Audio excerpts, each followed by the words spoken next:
glorifier toi, Seigneur, te filmer la vie dans nous, de Paroles sous les tropiques.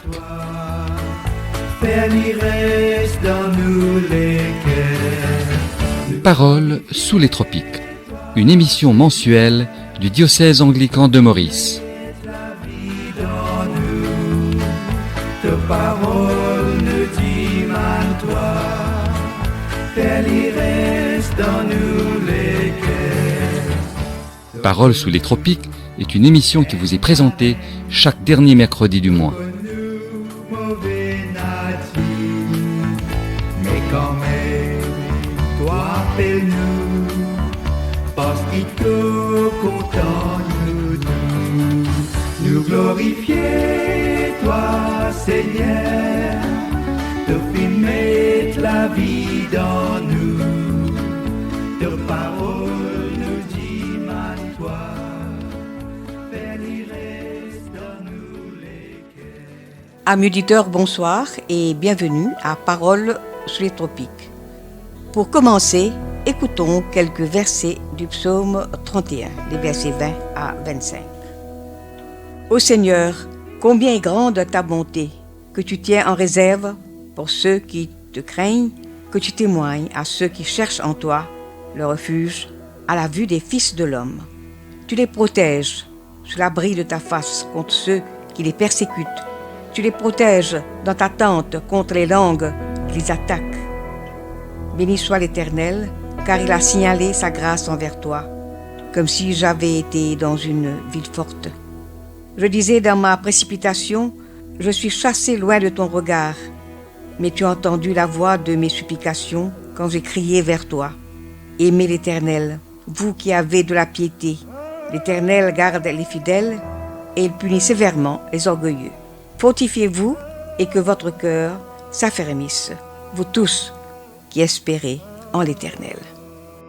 Au sommaire ce soir, rencontre avec le révérend Éric Luc-Simon, prêtre en charge de la paroisse de St Andrews à Quatre-Beaunes. Il est aussi le nouveau président de Anglicare, qui a pour mission de venir en aide aux personnes dans le besoin. C'est le diacre, le révérend Guy Ramen, qui partagera la parole. Le thème de sa méditation, se repentir avec humilité. Il revient sur l'évangile de Luc au chapitre 18, les versets 9 à 14. En fin d'émission, vous prendrez connaissance de quelques nouvelles de notre diocèse.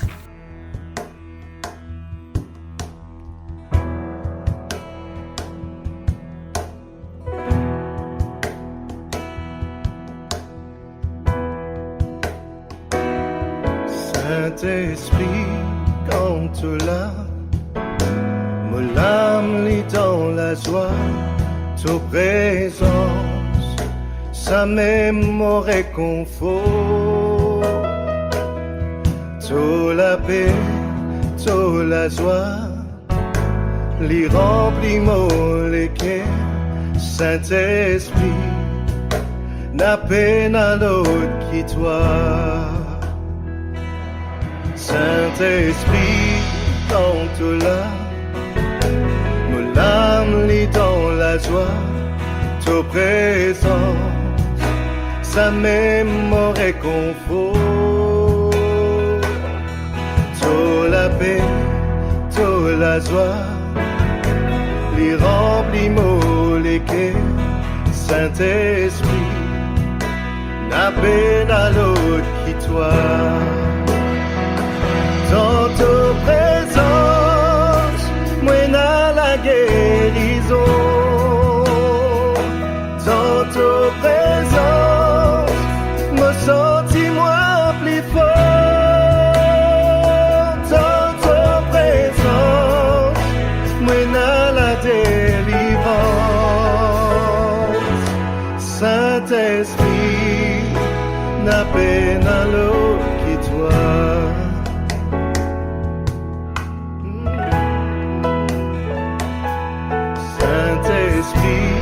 Quand tu l'as, me l'âme lit dans la joie, ta présence, sa mémoire réconfort, tôt la paix, tôt la joie, les remplis mots, lesquels Saint-Esprit, n'a peine à l'autre qui toi.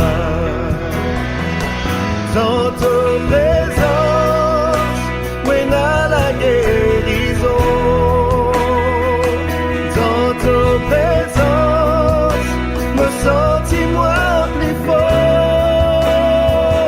Dans ton présence, when à la délivrance, Saint-Esprit, n'a peine à l'autre. Nous accueillons ce soir le révérend Éric Luc-Simon, le nouveau président de l'Anglicare, dont la mission, comme je vous le disais, est de venir en aide aux familles dans le besoin. Il nous en parle au cours de son entretien avec Jean Ousmane. Nous l'écoutons. Chers auditeurs de Paroles sous les tropiques, bonsoir. Nous avons l'honneur et le plaisir de recevoir ce soir, pour notre émission mensuelle, le révérend Éric Luc-Simon. Le révérend Luc-Simon est déjà responsable de la paroisse de Saint-André à Quatre-Bornes. Mais il vient ce soir nous parler de quelque chose de différent. Il vient nous parler de l'Anglicare. Pourquoi lui? C'est parce que tout récemment, il a été nommé à la présidence de cette institution qui est gérée par la communauté anglicane de l'île Maurice. Donc pour en savoir plus sur l'Anglicare, nous avons le plaisir de parler au révérend Luc-Simon ce soir. Pour démarrer cet entretien, je vais demander au révérend de nous parler de cette nouvelle responsabilité. Dites-nous, quel est le but de cette organisation diocésaine connue sous le vocable Anglicare? Bonsoir Jean et bonsoir à tous les auditeurs de Paroles sous les tropiques. Tout d'abord, je tiens à vous remercier pour votre accueil chaleureux et amical et surtout de m'avoir donné ce soir cette occasion de venir parler un peu sur Anglicare. Donc, pour répondre à votre première question, ma responsabilité sera surtout de veiller à la bonne marche de cette organisation, bien sûr avec la collaboration et le support de tous les membres du Managing Committee. Alors, mon rôle principal sera aussi d'encourager les membres d'Anglicare à soutenir à travers des différents projets ceux qui souffrent de la faim, de la justice sociale, ceux qui sont victimes de la violence et surtout ceux qui dépendent de toutes sortes de drogues. Je pense en tant que prêtre, je suis aussi appelé à soutenir tous ceux qui sont dans les difficultés, bien sûr à travers la prière, à travers le counseling. Alors je pense c'est un peu ça ma responsabilité. C'est vrai que je suis un petit peu nouveau. Comme vous dites, l'avenir nous dira. Révérend Éric, pour faire un petit peu d'histoire, on va dire que l'Anglican Care a été fondé à Aotearoa, je ne me trompe pas de mot, en Nouvelle-Zélande en 1952. Mais nous sommes en train de parler de l'Anglicare qui est formé, c'est un mot composé de Anglican, des Anglicans, care, qui veut dire soin. Alors, depuis quand existe l'Anglicare ici, à Maurice? Alors, pour commencer, je dois vous dire, Jean, que le bras charitable du diocèse anglican de Maurice existe depuis pas mal de temps, que ce soit ici à Maurice ou à Rodrigue. Donc, ce ministère d'aide sociale au niveau de l'Église représente aussi l'Évangile à l'œuvre. Donc, Anglicare, je dis bien, et Anglicare a été créé bien après, c'est-à-dire en mai 2011, et a été dûment enregistré le 13 septembre 2011.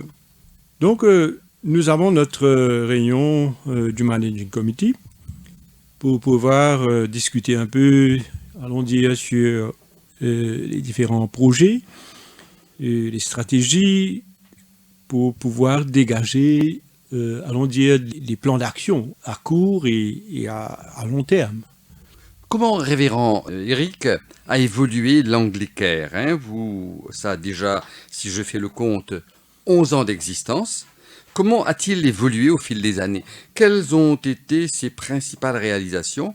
Vous avez effleuré un petit peu au début en parlant des victimes de la société, mais parlez-nous précisément que fait Anglicare?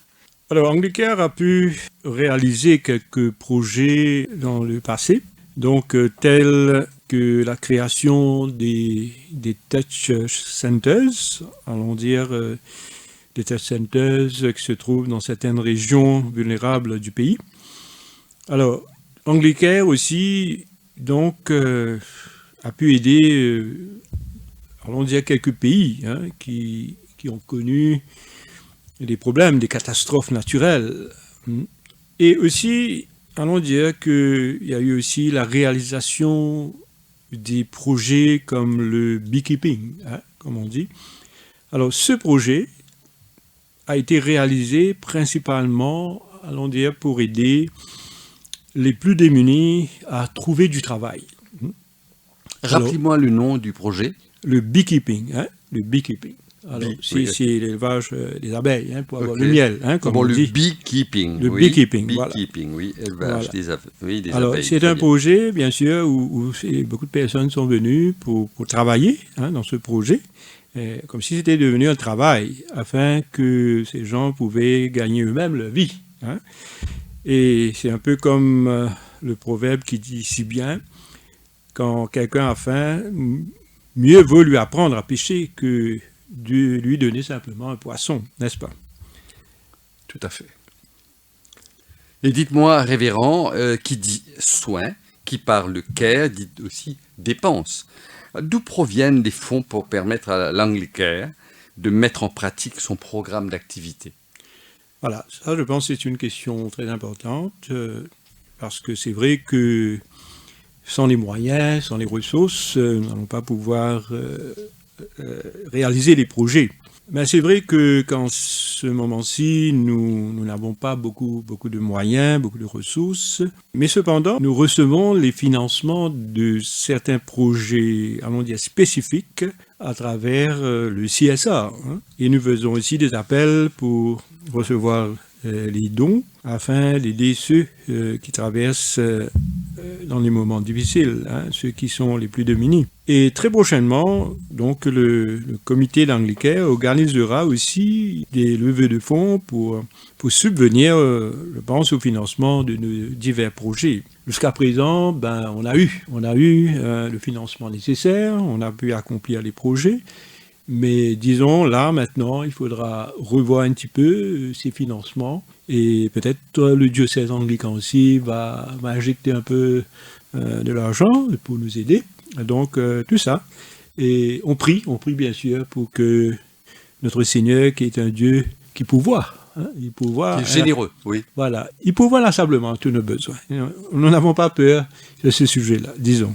J'ai envie de vous demander, révérend, auriez-vous d'autres fonctions ou autres initiatives tombent sous la responsabilité de l'Anglicare? Oui, peut-être une petite précision que Anglicare est aussi là pour encourager, allons dire, toutes les paroisses de notre diocèse à être beaucoup plus charitables envers les plus démunis.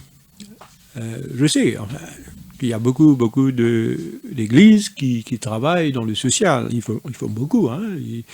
Par exemple, il y a certains qui donnent à manger, les sans-abri, etc. Et je sais qu'ils font beaucoup. Mais on est là aussi pour aider les paroisses qui ne sont pas comme si tout à fait dans ce domaine. On est là pour les encourager. Et aussi comme initiative, je pense que Anglicare va prochainement recruter des nouveaux membres, peut-être à travers nos paroisses. Et comme ça, les membres pourront nous représenter dans chaque paroisse. Et pourquoi pas, quelqu'un qui va venir travailler à plein temps avec nous, un social worker, bien sûr, qui travaillera bien sûr un peu plus sur le terrain. Voilà un petit peu. Voilà. Révérend Luc Simon, l'Anglicare, si on peut dire, est l'expression même d'une église aimante qui milite pour plus de justice et d'égalité pour tous. Vous l'avez mentionné, vous avez mentionné sans-abri et autres. À qui précisément s'adresse ce mouvement? Est-ce qu'il s'adresse aux pauvres, aux démunis, aux sans-logis, aux SDF, aux femmes battues, aux enfants de rue et aux drogués en général? Ou alors ça reste dans ce contexte-là ou ça va au-delà de ça? Je pense que, disons, il faudra aller un petit peu aller voir un petit peu de ce que l'évêque, Monsieur Astillo, avait parlé à travers le synode, dans le synode, avait beaucoup parlé sur cette église qui sort dans les 4 murs, qui va aller un petit peu en dehors pour aider, et donc aider, je pense, tout le monde qui sont dans le besoin. On a toutes sortes de besoins aujourd'hui. On a les personnes qui ont les moyens aussi, mais qui sont dans le besoin. Alors donc, l'Église, je pense, tout à fait comme Monseigneur Stellion a précisé, que nous sommes là à sortir maintenant. Et puis, pour le Focus Area qui a été là dans toutes les églises pour pouvoir préparer le synode, on a parlé beaucoup sur le reaching out. Alors, je pense que l'Église doit travailler sur ce focus area qui est le reaching out. Comment on va sortir, comment l'Église va aller vers ceux, je ne dis pas seulement anglicains. Oui, anglicain est là pour aider, anglicain est là pour peut-être financer et donner cet encadrement. C'est un bras caritatif, voilà, avec d'autres bras, bien entendu, voilà, de l'Église. Voilà, il faut ces autres bras, je pense. Alors, aller vers qui? Comme vous avez dit si bien, vous avez énuméré une liste là, mais je pense que c'est vrai, à tous ceux qui vivent au plus bas de l'échelle, ceux vivant aussi dans des conditions précaires dans notre société mauricienne. Alors Anglicare va essayer, de notre côté, nous, on va essayer d'être un peu, allons dire, plus présents sur le terrain, afin de pouvoir dialoguer un peu avec ceux qui vivent dans la pauvreté. Bon, allons dire que c'est bon de donner, c'est bon d'aider, mais quand est-ce qu'on va écouter ces personnes-là, et on est là aussi pour écouter. Il faut écouter, je pense, parce que ces personnes ont beaucoup de choses à dire. Alors, je pense aussi que ces personnes, bien sûr, démunies, surtout les enfants, bon, c'est bon de penser qu'ils ont besoin des choses matérielles, les nourritures, etc. Mais moi, je pense personnellement, avec l'expérience que j'ai eue dans ce domaine, que ces personnes, ces enfants, ont besoin surtout de tendresse et d'affection. Alors, notre objectif principal, je pense que c'est de donner à toutes ces personnes qui sont démunies, qui ont des problèmes qu'on a énumérés là, et de leur donner un avenir meilleur. Alors, quoique ça paraît difficile, mais en tant que croyants, nous sommes sûrs que notre Seigneur, notre Dieu, nous aidera certainement dans cette tâche. Nous sommes sûrs, il va nous donner les moyens. Mais c'est à nous de voir, c'est à nous d'avoir cette volonté et de pouvoir partir dans ces endroits, dans ces poches de pauvreté, de quitter un peu, entre guillemets, nos conforts et d'aller travailler, et peut-être sous l'égide d'Anglicare, mais... Sur le terrain. Sur le terrain, voilà. Révérend, est-ce que l'Anglicare est connu du grand public? Vous me tendez la perche en parlant de ces personnes qui pourraient être aidées, pourraient bien entendu bénéficier de votre main charitable. Est-il visible, Anglicare, dans les médias et dans les réseaux sociaux? Est-ce qu'on connaît suffisamment? Ou alors il y a un effort à faire de se faire connaître? Pour être franc avec vous, je dirais que pour le moment, nous ne sommes pas vraiment visibles. On travaille déjà, c'est-à-dire le nouveau comité qui est là, on travaille déjà sur les projets afin que Anglicare soit connu un petit peu à travers le pays, bien sûr. Et le but, c'est toujours pour toucher beaucoup plus de personnes dans le besoin. C'est ça le but principal, je pense. Révérend, oui. Auriez-vous, allons dire, eu quelque chose en chantier qui va venir, un projet phare qui vous trotte la tête, que vous auriez souhaité partager avec nous? Alors, brièvement, c'est peut-être créer encore plus de ces touch centers à travers les poches de pauvreté, aller trouver un peu des endroits pour pouvoir travailler. et suivre en même temps les familles, les enfants, de leur éducation, etc. Peut-être encourager les enfants qui ont les moyens de sponsoriser les enfants les plus vulnérables. Par exemple, les matériaux, à travers les matériaux scolaires, une boîte de cadeaux pour la Noël. Ressources matérielles et immatérielles. Voilà. Et partager, c'est le partage. On est là, peut-être, je vais peut-être travailler là-dessus pour qu'il y ait plus de partage. Alors, nous disons aussi qu'il y aura encore de projets qui vont venir au fur et à mesure. Alors, je rends grâce à Dieu de ce qu'il m'a permis de travailler moi-même plusieurs années dans le social, dans certaines régions de l'île. Même à Rodrigue, peut-être cela va m'aider à trouver d'autres projets caricatifs. Et tout cela sera bien sûr pour la gloire de notre Seigneur, notre Dieu. Et le mot de la fin, révérend? Alors, le mot de la fin, enfin, j'ai quelques mots pour le mot de la fin. Premièrement, on appuie toujours sur la parole de Dieu. Alors, la parole de Dieu nous dit dans le livre des Proverbes, chapitre 3, verset 27, « Ne refuse pas un bienfait à celui qui a droit quand tu as le pouvoir de l'accorder. » Alors, j'invite les personnes qui sont bénies, qui ont les moyens, bien sûr, de partager le pain à ceux qui n'en ont pas. Et donnez selon votre cœur, car c'est une affaire entre vous et Dieu. Alors finalement, un petit conseil, évitons tout gaspillage. Il y a beaucoup de gaspillage autour de nous, alimentaire, matériel. Quand Jésus lui-même avait dit dans l'Évangile, Jean chapitre 6, verset 12, de ramasser les morceaux qui restent, afin que rien ne se perde. Alors pensons à ceux qui n'ont rien à manger aujourd'hui. Aujourd'hui, si vous voulez nous aider, faire un don avec joie ou même devenir un membre de notre organisation anglicaine, je vous invite donc tous à nous rejoindre, à nous contacter. Donnez généreusement et Dieu vous le rendra. Merci, révérend Éric Loximon, d'être venu à notre micro nous parler de l'exaltante et noble tâche de cheminer avec les faibles, les laissés pour compte et les plus vulnérables de notre société. Nous vous souhaitons une fructueuse mission à la tête du mouvement Anglicare en tant que président de cette organisation. Merci encore et Parole sous les tropiques vous dit bonsoir. Merci beaucoup Jean et merci à toute l'équipe de Parole sous les tropiques. Merci. Bonsoir. Bonne soirée. Above all kingdoms, above all thrones, above all wonders the world has ever known, above all wealth and treasures of the earth, there's no way to measure what you're worth.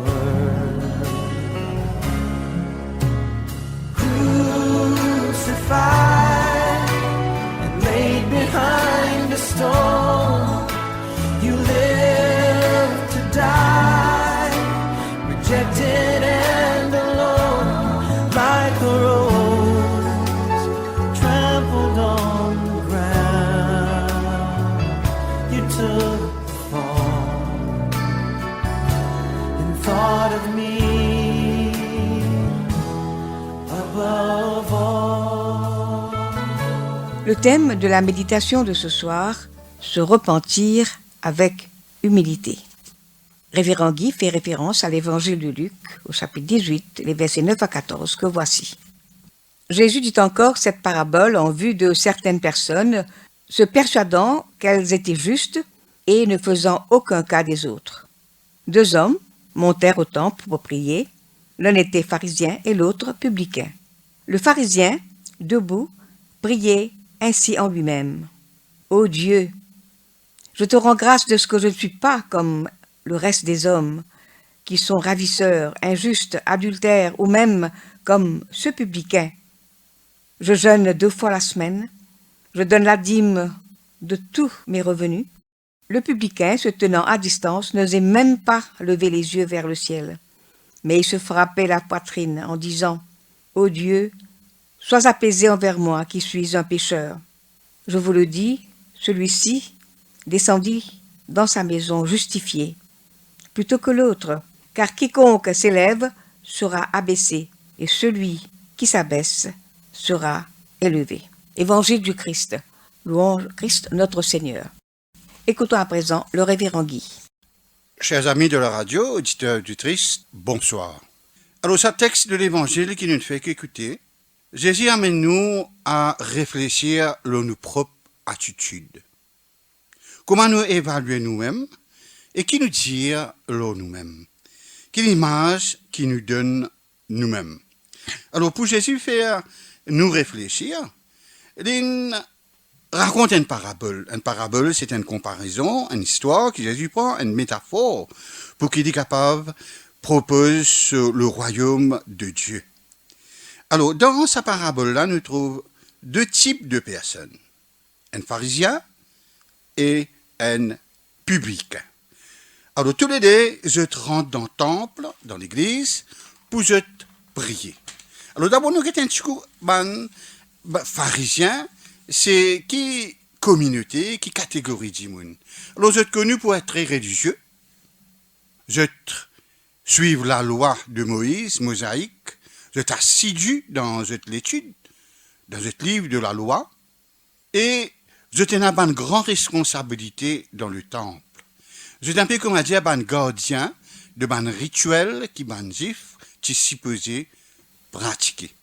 Et de l'autre côté, nous avons un autre type de personne. La Bible appelle lui un publicain, c'est-à-dire un administrateur dans l'État, alors qui se fonction, à l'époque-là, Israël qui sous l'occupation romaine. Alors, je tiens un empereur, l'empereur tiens un djiboun qui travaille avec lui pour collecter une taxe. Alors, tu appelles ça un taxe collecteur. Alors, il est là, pour le peuple, la masse, je t'y parais comme un antipatriote.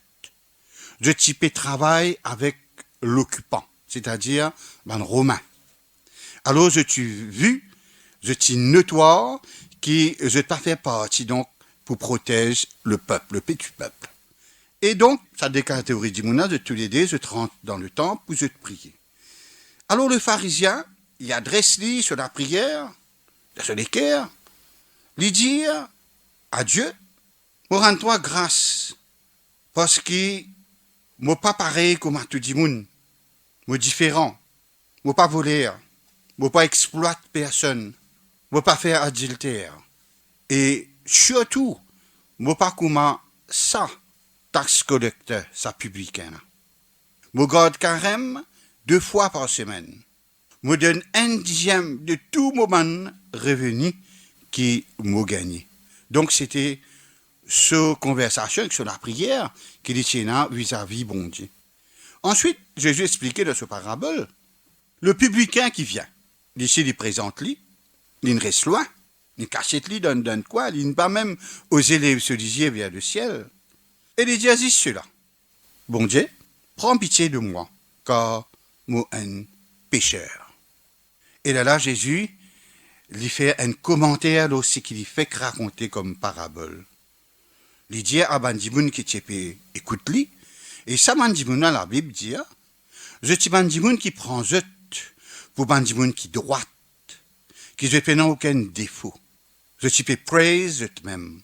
C'est sa catégorie d'imouna qui peut écouter Jésus quand il peut faire son enseignement.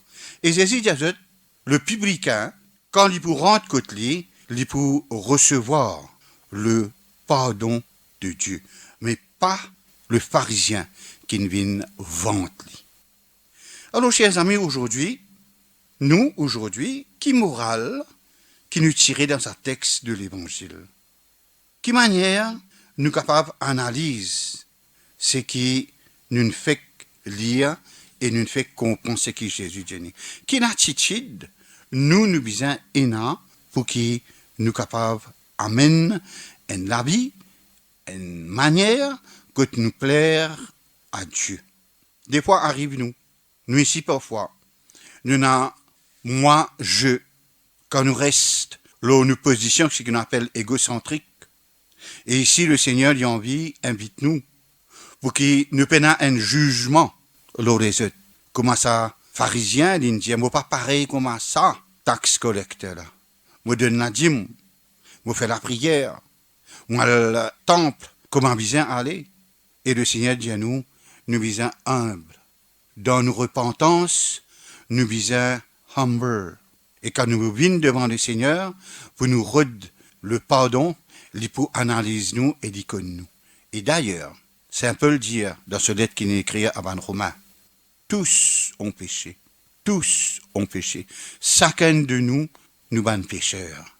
Et Jésus invite nous pour qu'il, quand nous converse avec lui, quand nous présente lui, nous la prière, qui est une prière action de grâce, qui est une prière de repentance, Jésus voulait que quand nous venons devant lui, nous pas venir vente, nous valer, nous pas venir praise nous-mêmes, mais nous is et dans cette attitude d'humilité envers Dieu. Et Dieu, dans ce grand amour, pareil comme il agit, pareil comme Jésus nous dit, pour ce publicain qui est connu, notoire, qui est trempé dans la corruption, mais bon Dieu, Jésus-Christ, lui dit, cet homme, quand il vous rentre côté lui, il pour recevoir le pardon.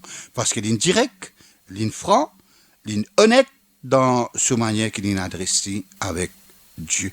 Alors que nous ici donc, ce texte de l'Évangile, il apprend nous et nous sommes capables de progresser dans nos relations avec Dieu. Amen. Quelques nouvelles de notre diocèse pour les semaines à venir. La semaine de vocation de notre diocèse commencera le 30 novembre prochain. Ce jour-là, le sermon sera axé sur l'appel, sur la vocation. Et ceux qui se sentent appelés sont priés de contacter le prêtre de leur paroisse. Suivront des sessions sur le Fellowship of Exploration. Première communion à l'église de Saint-Thomas-Beaubassin le dimanche 30 au cours de la célébration eucharistique. Coup de fer à la paroisse de Saint-Marc à Poudre-d'Or après la célébration, toujours le dimanche 30 octobre. Pour marquer le Remembrance Sunday, un civic service présidé par Monseigneur Sténio André sera célébré le dimanche 13 novembre à 9h du matin en la cathédrale Saint James à Port-Louis. Et voilà, c'était Paroles sur les tropiques. Chers amis, c'est ici qu'on va se quitter. Merci de votre attention. Merci à Alain Juste pour sa précieuse collaboration technique. Nous serons de nouveau sur les ondes le dernier mercredi du mois de novembre. En attendant, nous vous disons au revoir, que le Seigneur vous accompagne tout au long de ce mois.